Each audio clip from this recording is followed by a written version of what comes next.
How much sugar is too much sugar? It's probably a bad question to ask after Easter. One Cadbury cream egg, just one, contains 5 teaspoons of sugar. The World Health Organization has released new recommendations suggesting sugar should only make up 5% of your daily food intake. It's about 6 teaspoons of sugar a day. That was 5. That's 5 there.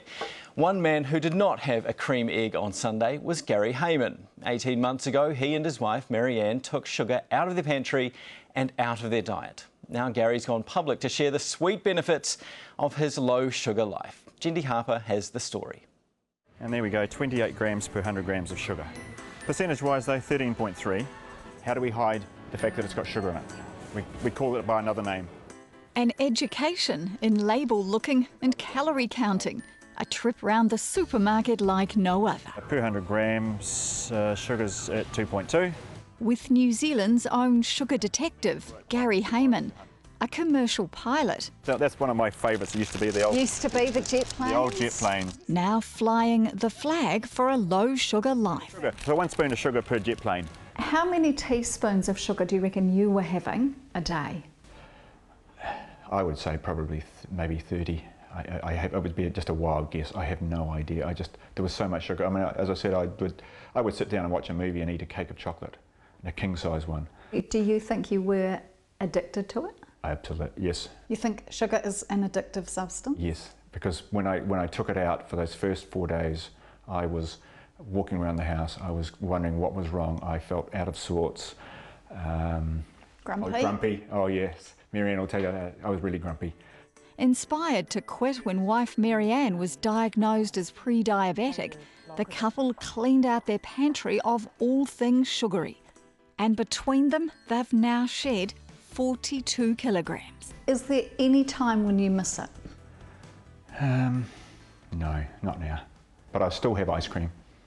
That's my go-to. I still have ice cream. Can't get past that one. But it's homemade. Now this is a vanilla bean chocolate chip ice cream.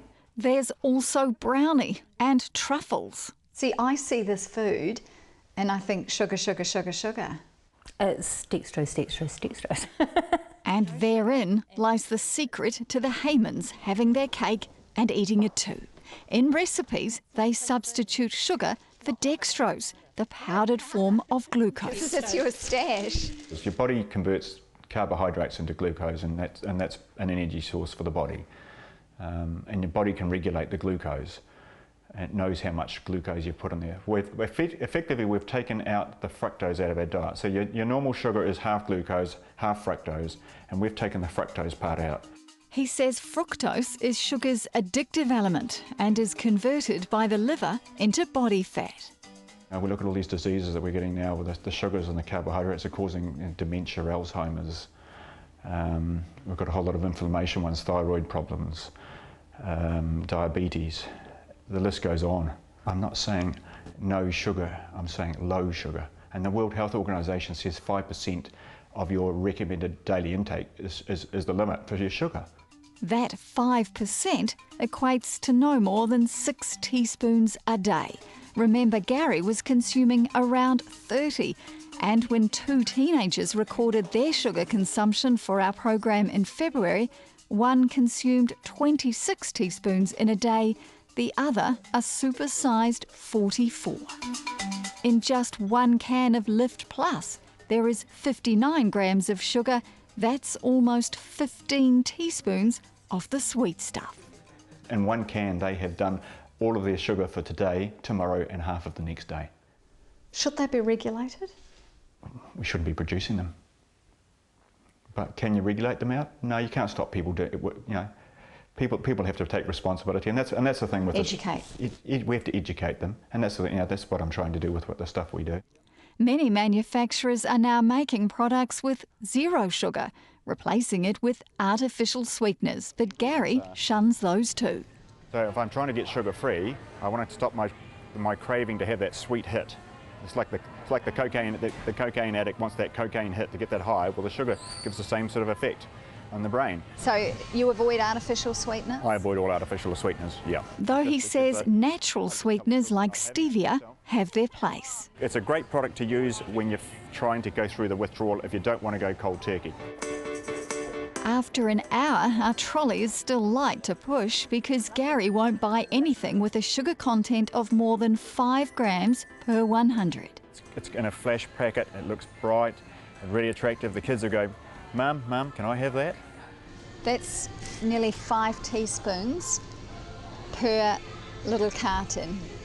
And he says he won't be sucked in by what he calls the low-fat fad. It's 99% fat-free, and this is on so much stuff. What it's not saying is to compensate for the drop in fat, they load with sugar. Yep. Case in point, this bottle of yoghurt, 99% fat-free, yet it contains 4 teaspoons of sugar. And it's not only low sugar, Gary is also pushing a diet rich in fats. Silver top. Full cream milk and full fat mints. And it tastes good. You're a bit of a renegade. I am. Good, eh? Guilt-free guilt-free. ice cream. Recipes on Gary's website. I get brochures printed up. I pay for all that myself just to hand out, and I hand a brochure to someone and they go, oh yeah, I can see that. I can say I can do that. And if I can save one person, and as my website says, saving New Zealanders 1 person at a time. Only 4 million to go. Yeah, I know. It's going to take me a while. But I think I'll live long enough.